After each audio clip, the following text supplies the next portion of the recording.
Hi, it's Nina. Hello and welcome again on Now We Know channel. And in today's video, we're going to talk about how to fix Instagram Reel option is not showing. So let's get started.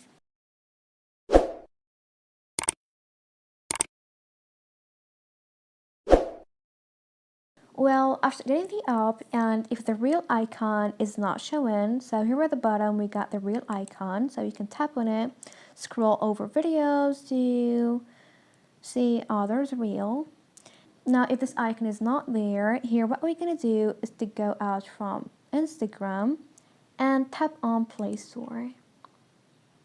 Here, type in Instagram and then hit search. Here, if it says update, then you need to update your app, but if it says open, then your app is fully up to date. Now, if you do this and it's still not showing, then we're gonna go out from here and open up our settings.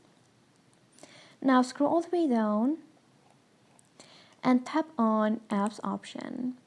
After that, hit the second option, manage apps. Scroll all the way down and look for Instagram.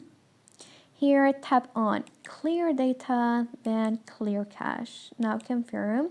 So this is kind of refresh the app, delete any bugs and fix any issues in the app. And this is it. Thanks for watching. See ya.